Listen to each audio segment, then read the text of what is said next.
शीघ्र समाचार विश्लेषण विचार युगवाणी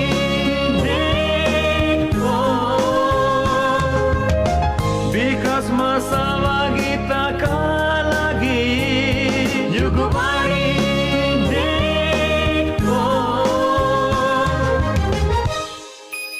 समुदायका लागि सञ्चार युगवाणी नेटवर्क।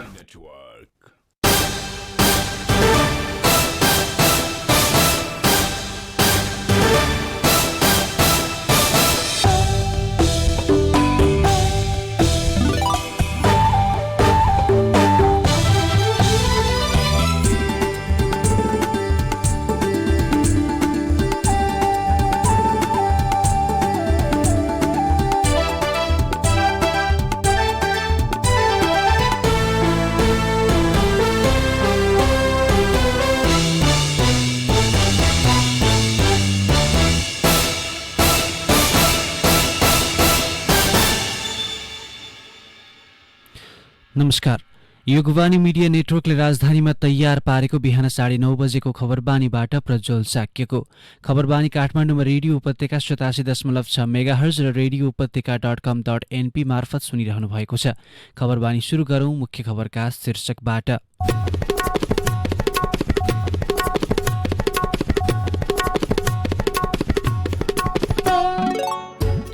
नेपाली कांग्रेसको बैठक बस्दै काठमाडौँ उपत्यकाका सिडिओहरू बैठक बस्दै निषेधाज्ञा थप्को कुलो हुने, कांग्रेस कम्युनिस्ट र समाजवादीलाई नयाँ बनाउने आँट गर्नुपर्ने बाबुराम भट्टराईको भनाई, ब्राजिलमा कोभिड-19बाट 5 लाखभन्दा धेरैको मृत्यु र युरोकपमा जर्मनीसँग पोर्चुगल पराजित।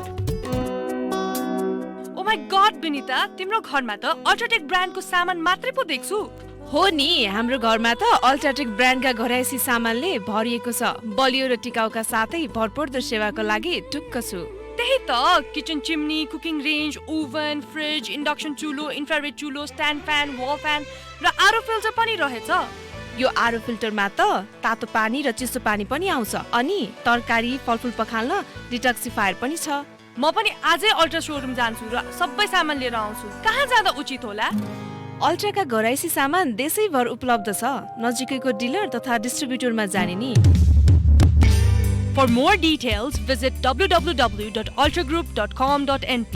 Phone number 014117043 4117143. World Trade Center, 2nd floor, Tripureshwar. For dealer and distributor, 9851 0000505. Ultra Group.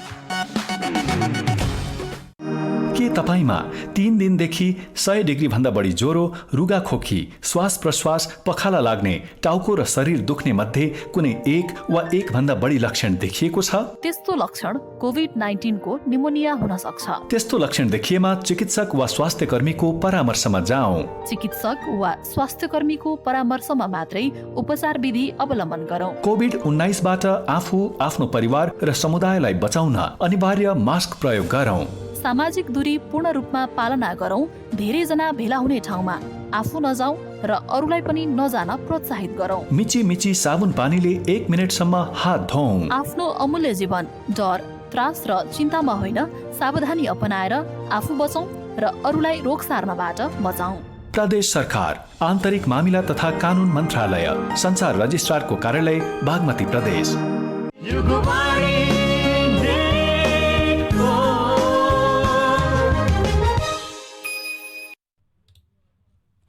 अब खबर विस्तारमा। नेपाली कांग्रेसका सभापति शेरबहादुर देउवाले आज गण्डकी र बागमती प्रदेशका आफू निकट पार्टी केन्द्रीय सदस्यहरूसँग छलफल गर्दै हुनुहुन्छ। सभापतिले आफ्नै निवास बुढानीलकण्ठमा आफू निकट केन्द्रीय सदस्य र नेताहरूलाई छलफलका लागि बोलाएको देउवाका सहयोगी भानु देउवाले जानकारी दिनुभएको छ। फेरि पार्टी सभापतिमा उम्मेदवारी दिने तयारी गर्नुभएका देउवाले आफू निकटका नेताहरूको भेटघाटलाई तीव्र बनाउनु भएको छ। यसअघि देउवाले प्रदेश नम्बर 1 र 2 का केन्द्रीय सदस्यसँग छुट्टा छुट्टै भेटेर आगामी महाधिवेशनमा आफूलाई सहयोग गर्न आग्रह गर्नुभएको थियो। केन्द्रीय सदस्यहरूले सकेसम्म सहमतिमा नेतृत्व चयन गर्न सुझाव दिएका छन्। कांग्रेसले यही भदौ 16 गतेदेखि 19 गतेसम्म पार्टीको 14औं महाधिवेशन गर्ने निर्णय गरेको छ।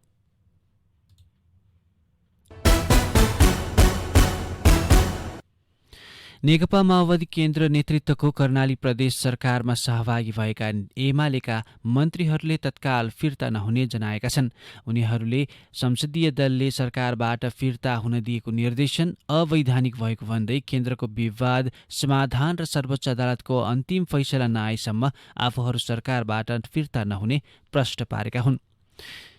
भौतिक पूर्वाधार विकास मन्त्री अमरबहादुर थापाले 2075 जेठ 2 गतिको एमाले नवौं महाधिवेशनले निर्वाचित गरेको पार्टी कमिटीले गरेको निर्णय मात्रै आफूले मान्ने बताउनु भएको छ। उहाँले युवराज गेवाली अध्यक्ष रहेको पार्टीको प्रदेश संगठन कमिटीले प्रदेश सरकारलाई दिएको समर्थन फिर्ता लिएको निर्णय गर्नुपर्ने बताउनु भएको छ।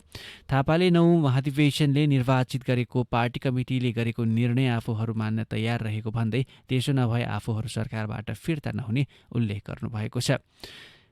थापाले अदालतको अन्तिम फैसला आउँदासम्म कुर्न पनि भन्नुभएको छ। यस्तै उद्योग पर्यटन तथा वातावरण मन्त्री रहनुभएका कुर्मराज शाहीले पनि 2075 जेठ 2 गतेको एमाले पार्टी कमिटीले सरकारबाट फर्कन निर्देशन दिए मात्रै फर्किने बताउनु भएको छ। काठमाडौँ उपत्यकाभित्रका प्रमुख जिल्ला अधिकारीहरू आज निषेधाज्ञाबारे छलफल गरी आवश्यक निर्णय लिन बैठक बस्ने तयारी गरिरहेका छन्। ललितपुरका प्रधान जिल्ला अधिकारी डुन्डी प्रसाद निरौलाका अनुसार आज अपराह्न 3 देखि 4 बजेतिर काठमाडौँ, ललितपुर र भक्तपुरका प्रमुख जिल्ला अधिकारीहरूको बैठक बस्दैछ। उक्त बैठकमा छलफल गरेपछि निषेधाज्ञा थप गर्ने र कुन कुन क्षेत्र खुल्छ भन्ने निर्णय हुने बताउनु भएको छ। अहिले खाद्यान्न र तरकारी पसल बिहान 11 बजीसम्म खोल्न पाइन्छ भने निर्माण सामग्री बिक्री गर्ने पसल अपराह्न 4 बजेपछि खुल्दै आएका छन्। अब निश्चित समय दिएर कपडा पसल लगायत पनि खुल्न दिने बारे छलफल भइरहेको छ। कोरोना संक्रमित घट्दै गए पनि जोखिम भने कायमै रहेकोले निषेधाज्ञा एक साता बढाउने तयारी गरिएको छ। यसअघि कोरोना निर्देशन समितिको बैठकले आर्थिक क्षेत्र चलायमान हुने गरी असार दोस्रो सातादेखि स्मार्ट लकडाउन गर्ने निर्णय गरेको थियो। चोर बिजोर कायम हुने गरी सवारी साधन चल्न दिने, सरकारी कार्यालयमा भिड कम गर्न सातामा 2 दिन बिदा दिने जस्ता विकल्प अगाडि सारेर छलफल गरिए पनि त्यसअनुसार निर्णय भइसकेको छैन। पूर्व प्रधानमन्त्री एवं जनता समाजवादी पार्टीका संघीय परिषद अध्यक्ष बाबुराम भट्टराईले राजनीतिक दल र त्यसको नेतृत्वको स्खलन नै देशको सङ्कटको प्रमुख कारण रहेको औल्याउनु भएको छ। उहाँले काङ्ग्रेस, कम्युनिस्ट र समाजवादी रूपान्तरण हुनुपर्ने बताउनु भएको छ। भट्टराईले आज ट्विट गर्दै समस्या एकातिर तर समाधान अर्कोतिर खोज्न नहुने उल्लेख गर्नुभएको छ र पार्टीलाई नयाँ बनाउन आँट गर्नुपर्ने पनि बताउनु भएको छ। उहाँले पार्टीहरू रूपान्तरण हुनुपर्ने बताउनुभयो। आमूल रूपान्तरण गर्ने वा नयाँ बनाउने आँट गर्नुपर्ने उहाँको भनाइ छ। चीनको सुशासित क्षेत्र तिब्बतमा भारी वर्षापछि आएको पहिरोका कारण थुनिएको नदीलाई चिनिया नागरिकले चारैतिरबाट पानी कटाउन थालेका छन्। एकैपटक पोखरी बनेको नदी फुटेपछि नेपालको तामाकोसीसम्म क्षति पुग्ने देखिएपछि पानी तर्काउन थालिएको जनाइएको छ। दोलखाको बिगु गाउँपालिका 1 लप्चीको सिमानामा पर्ने स्थानमा यसबारे प्रहरीले स्थानीयवासीलाई जानकारी दिएको छ। स्थानीय प्रशासनले दोलखा र आसपासका जिल्लामा नदी तटीय क्षेत्रका बासिन्दालाई उच्च सतर्कता अपनाउन आग्रह गरेको थियो। जिल्ला प्रशासन कार्यालय दोलखाले शुक्रबार राति सूचना जारी गर्दै चीनको टिङ्ग्री कन्ट्रीको रोङछिया सहर र आसपासका क्षेत्रमा भारी वर्षासँगै पहिरो आउँदा नदीको प्रवाह रोकिन गएको जनाएको थियो। दोलखाका प्रमुख जिल्ला अधिकारी वासुदेव घिमिरेले वर्षायाममा निम्तिन सक्ने सम्भावित खतराका बारेमा चीनको सम्बन्धित पक्षसँगको कुराकानीपछि उक्त सूचना जारी गरेको थियो। तामाकोसी नदी नेपाल चीन सिमानाबाट उद्गम भएर बग्ने गर्दछ। बाढी आएमा दुई देशको सिमानामा रहेका बस्ती समेत दोलखाको लामा बगर, गोङ्गर, सिङ्गती, तामाकोसी, सितली, किर्नेतार, सितली तथा रामेको मन्थली र सिन्धुलीको खुर्कोट बजारसम्म क्षति हुन सक्छ। यही असार 1 गति तामाकोशी नदीमा 81 आएको बाढीका कारण माथिल्लो तामाकोशीको जलाशय काठको मुढा र लेदोले भरिएको थियो।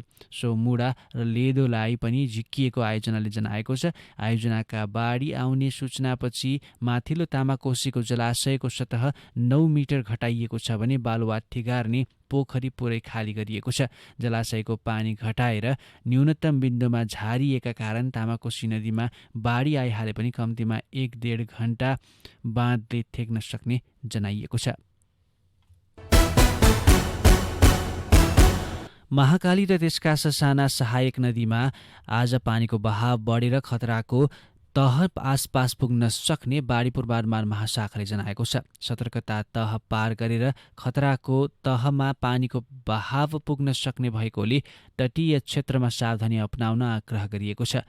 आज बिहानको मापन अनुसार महाकाली र यसका सहायक नदीमा पानीको बहाव सतर्कता तह आसपास रहेको छ, तर दिउँसोसम्म बहाव बढेर खतराको तह पुग्न सक्ने पूर्वानुमान महाशाखाले गरेको छ। यस्तै बिहानको मापनमा कोशी, नारायणी, कर्णाली र यसका सहायक नदीमा पनि बहाव बढ्दो क्रममा रहेको तर सतर्कता तहभन्दा तलै रहेको महाशाखाले जानकारी दिएको छ। दिउँसो यी नदीहरूमा पनि बहाव घटबढ हुन सक्ने तर सतर्कता तह भन्दा तलै रहने पूर्वानुमान छ। यस्तै कन्काई, कमला, बागमती जलाधारका केही ससाना सहायक नदीमा बहाव बढ्ने र केहीमा आकस्मिक बहाव हुन सक्ने अनुमान गरिएको छ। पश्चिम राप्ती, तिनाउ, बबई र यसका सहायक नदीमा बहाव बढ्दो हुने र केही ससाना नदीमा सतर्कता तह आसपास पुग्न सक्ने पूर्वानुमान बाढी विशेषज्ञहरूले गरेका छन्। बागमती प्रदेश सरकारले प्रदेशभित्रका विभिन्न 6 अस्पताललाई कोभिड-19 संक्रमण रोकथाम र उपचारका लागि 2 करोड 55 लाख रुपैयाँ उपलब्ध गराउने भएको छ। प्रदेश विपद व्यवस्थापन निर्देशक समितिको निर्णय अनुसार कोरोना संक्रमण रोकथाम, नियन्त्रण तथा उपचार कोषबाट सामाजिक विकास मन्त्रालय मार्फत उक्त रकम उपलब्ध गराउने भएको हो। निर्णय अनुसार दोलखाको सिंगटी अस्पताललाई 20 लाख, धुलीखेल अस्पताल, माताहत, नुवाकोटको लिखु गाउँपालिकामा सञ्चालित कोभिड अस्पताललाई 20 लाख, नुवाकोटको सिटी कम्युनिटी अस्पताललाई 30 लाख, भक्तपुरको नेपाल कोरिया मैत्री नगरपालिका अस्पताललाई 35 लाख, काठमाडौँको मनमोहन मेमोरियल सामुदायिक अस्पताललाई 50 लाख र भक्तपुरकै खोप अस्पताललाई 1 करोड रुपैयाँ उपलब्ध गराइनेछ। यसैगरी बैठकले सिन्धुपाल्चोकको हेलम्बु र मेलम्चीमा बाढी पीडितका लागि तत्काल आवश्यक खाद्यान्न सामग्री जिल्ला विपद व्यवस्थापन समिति सिन्धुपाल्चोक पठाउने निर्णय गरेको छ। मनसुनबाट हुने क्षति रोकथाम एवं उद्धारका लागि प्रदेश आपतकालीन केन्द्र अन्तर्गत गोदामघरमा भएको उद्धार सामग्री प्रदेश प्रहरीको समन्वयमा धादिङ, नुवाकोट, रसुवा, सिन्धुपाल्चोक, काभ्रे र दोलखाका जिल्ला प्रहरी कार्यालयमा तत्काल पठाउने भएको हो। समितिले प्रदेश विपद व्यवस्थापन कोषमा 10 करोड रकम थप गर्न आर्थिक मामिला मन्त्रालयलाई पत्राचार गर्ने भएको छ। प्रदेश सरकारले आगामी आर्थिक वर्ष 2078-79 का लागि विपद व्यवस्थापन गर्न 10 करोड बजेट विनियोजन गरेको थियो।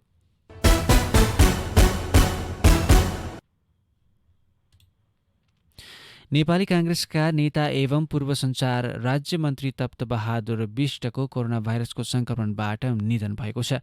सुर्खेतमा कोरोना संक्रमण भएका बिष्टलाई थप उपचारका लागि केही दिनअघि हेलिकप्टरमा काठमाडौँ ल्याइएको थियो।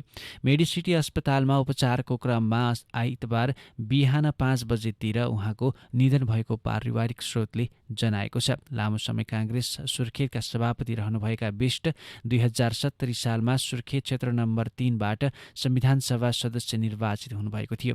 उहाँ 2074मा शेरबहादुर देउवा नेतृत्वको सरकारमा सञ्चार तथा सूचना प्रविधि राज्य मन्त्री बन्नुभएको थियो। यसैबीच नेपाली कांग्रेसका सभापति शेरबहादुर देउवाले बिष्टको निधनमा आफू दुखी भएको उल्लेख गर्नुभएको छ। उहाँको निधनको खबरले आफू निकै दुखी भएको र उहाँको निधनले पार्टीलाई अपूरणीय क्षति भएको देउवाले ट्विट गर्दै भन्नुभएको छ। विदेश, खेल र मौसमका खबर बाँकी नै छन्। खबरबानीमा एकैछिन विश्राम। उज्यालो सबैलाई मन पर्छ। निरन्तर उज्यालोको लागि अल्ट्राटेक ब्रान्डका एलइडी लाइटहरू 85% भन्दा बढी बिजुली बचत, उच्च गुणस्तरीय तथा नयाँ प्रविधि युक्त 2 वर्षको वारेन्टी सहित अल्ट्राटेक ब्रान्डका बल्ब तथा प्यानल लाइटहरू सर्वत्र बजारमा उपलब्ध छन्। किफायती र भरपर्दो नाम तपाईँ हाम्रो UltraTech brand. For more details, visit www.ultragroup.com.np.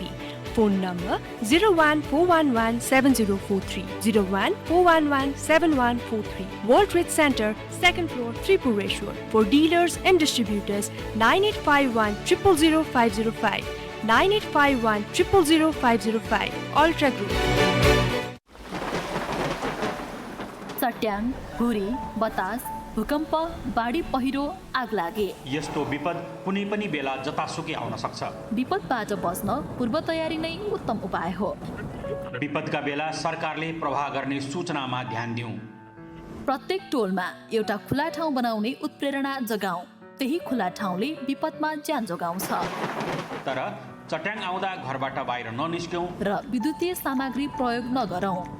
यस्ता जुनसुकै विपदमा बालबालिका र वृद्धलाई थप सहयोग र संरक्षण चाहिन्छ। आफू पनि बचाऊ र उहाँहरूलाई पनि बचाऊ। प्रदेश सरकार, आन्तरिक मामिला तथा कानुन मन्त्रालय, सञ्चार रजिस्ट्रारको कार्यालय, बागमती प्रदेश।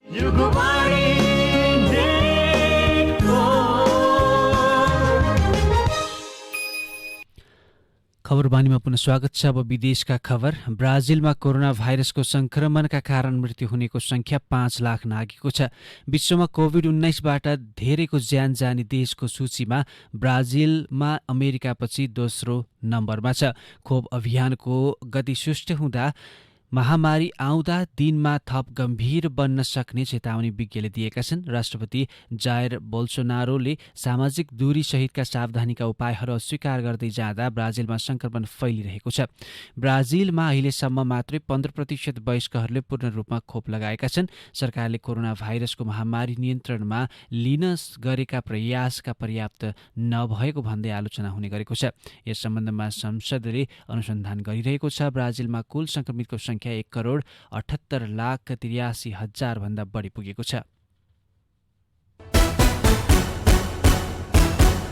रुसमा कोरोना भाइरसको संक्रमण बढ्न फेरि थालेको छ। पछिल्लो समय राजधानी मस्को लगायत क्षेत्रमा संक्रमित बढ्न थालेका हुन्। संक्रमित मध्ये धेरैले भारतमा फैलिएको फेला परेको डेल्टा भेरिएन्ट देखिएको अधिकारीहरूको भनाइ छ। गत शुक्रबार मस्कोमा 9,056 जना नयाँ संक्रमित थपिएका थिए। मस्कोमा कोरोना महामारी सुरु भएपछि पहिलो पटक एकै दिन यति धेरै संक्रमित थपिएका हुन्। संक्रमण बढ्न थालेपछि मस्कोका अधिकारीहरूले कोरोना वार्डमा 5,000 बेड थपेका छन्। वर्ल्डोमिटरका आँकडा अनुसार रुसमा पछिल्लो 24 घण्टामा 17,906 जना संक्रमित थपिएका छन् भने 466 जनाको मृत्यु भएको छ। रुसमा अहिलेसम्म 52,79,000 मानिसमा कोरोना संक्रमण पुष्टि भएको छ भने 1,28,000 को मृत्यु भएको छ। रुसी राष्ट्रपति भ्लादिमिर पुटिनले संसारमै सबैभन्दा पहिला गत वर्ष अगस्तमा कोरोना भाइरस विरुद्धको खोपलाई अनुमति दिनुभएको थियो। स्पुटनिक भी नामक उक्त खोपलाई अनुमति दिएको महिनौं बित्दा पनि रुसी नागरिकहरू खोप लगाउन हिचकिचाहट रहेका छन्। विभिन्न अध्ययनहरूले स्पुटनिक भी कोरोना विरुद्ध प्रभावकारी रहेको देखाएको छ।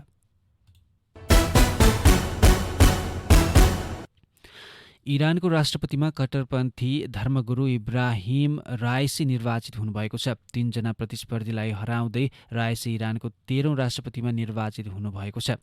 उहाँले 62% मत प्राप्त गर्नुभएको छ। नवनिर्वाचित राष्ट्रपति राइसीले आगामी अगस्तमा शपथ लिएर कार्यभार सम्हाल्ने बताइएको छ। यसैबीच इजरायलले इरानको राष्ट्रपतिमा इब्राहिम राइसी निर्वाचित भएसँगै अन्तर्राष्ट्रिय समुदायले चिन्ता व्यक्त गर्नुपर्ने जनाएको छ। राइसी राष्ट्रपति निर्वाचित भएसँगै इरानले आणविक गतिविधि बढाउन सक्ने भन्दै अन्तर्राष्ट्रिय समुदायले चासो व्यक्त गर्नुपर्ने इजरायलले टिप्पणी गरेको हो।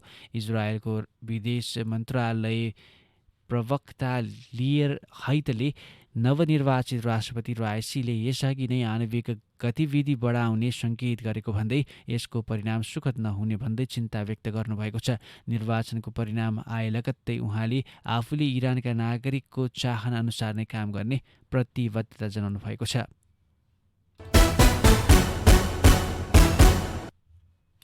अब खेल युरो 2020मा साविक विजेता पोर्चुगल पराजित भएको छ। समूह एफ अन्तर्गतको खेलमा पोर्चुगललाई जर्मनीले 4-2 गोलले पराजित गरेको हो। खेलमा अग्रता लिएको पोर्चुगलले त्यसपछि 2 आत्मघाती गोल गर्दा जर्मनीलाई फाइदा पुगेको थियो। हारसँगै पोर्चुगल विश्वकप र युरो कपमा 2 आत्मघाती गोल गर्ने पहिलो युरोपियन टिम बनेको छ। यस्तै पोर्चुगलले युरो कप वा विश्वकपमा 4 गोल खाएको यो दोस्रो पटक हो। यसअघि उसले जर्मनी विरुद्ध नै 4 गोल खाएको थियो। सन् 2014को विश्वकपमा पोर्चुगलको पोस्टमा जर्मनीले 4 गोल गरेको थियो। शनिबार क्रिस्टियानो रोनाल्डोले खेलको 15औं मिनेटमा गोल गर्दै पोर्चुगललाई अग्रता दिलाएका थिए। काउन्टर आक्रमणमा जोटाले दिएको पासमा रोनाल्डोले गोल गरेका थिए। खेलको 35 मिनेटमा जर्मनीले बराबरी गर्न सफल भएको थियो। जर्मनीका गोसेन्सले डी बक्समा ह्याभर्टनलाई पास दिएका थिए। उक्त पास क्लियर गर्ने क्रममा पोर्चुगलका रुबेन डियासले आफ्नै पोस्टमा गोल गरेका थिए। 4 मिनेटपछि पोर्चुगलले दोस्रो आत्मघाती गोल गर्दा जर्मनीले अग्रता लिएको थियो।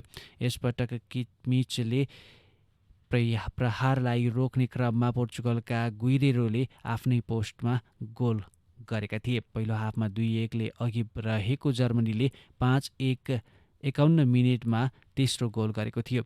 60 मिनेटमा जर्मनीका लागि रोबिन गोसेन्सले अर्को गोल गरेपछि जर्मनी 4-1 ले अघि बढेको थियो। 67 मिनेटमा पोर्चुगलका लागि जोटाले दोस्रो गोल गर्दा खेल 4-2 को अवस्थामा पुगेको थियो। जितसँगै जर्मनीले समूह एफमा 3 अङ्क जोडेको छ। शीर्ष स्थानको फ्रान्सको 4 अङ्क छ। फ्रान्सले हङ्गेरीसँग 1-1 को बराबरी खेलेको छ।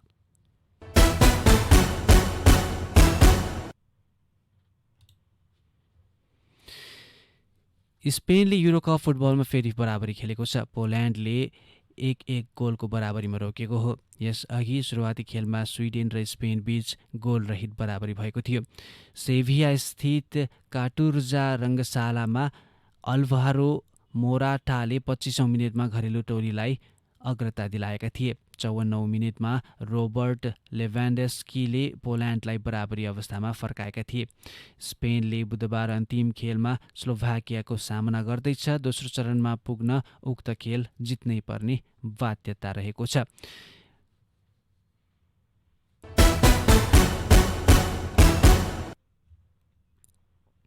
अब मौसम देशभरका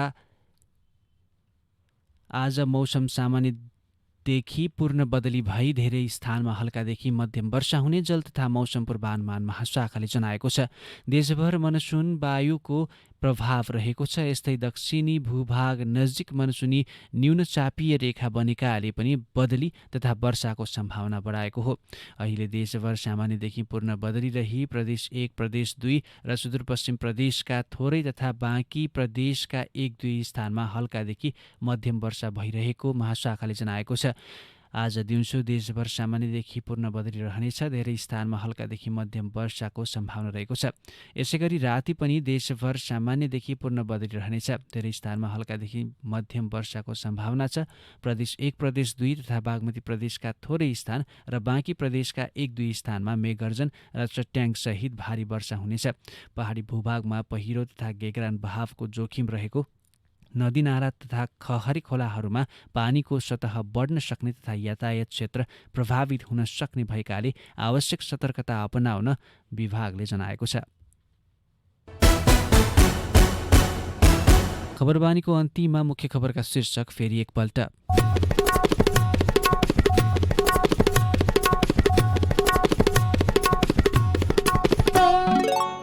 नेपाली कांग्रेसको बैठक बस्दै, काठमाडौँ उपत्यकाका सिडिओहरूको बैठक बस्दै निषेधाज्ञा थप खुकुलो हुने, कांग्रेस कम्युनिस्ट र समाजवादीलाई नयाँ बनाउने आँट गर्नुपर्ने बाबुराम भट्टराईको भनाई, ब्राजिलमा कोभिड-19बाट 5 लाखभन्दा धेरैको मृत्यु र युरोकपमा जर्मनीसँग पोर्चुगल पराजित। युगवाणी मिडिया नेटवर्कले राजधानीमा तयार पारेको खबरबानी अहिलेलाई यति नै। 11:30 बजे खबरबानी लिएर फेरि आउनेछौँ। हामीलाई सुन्दै रहनुहोला। नमस्कार।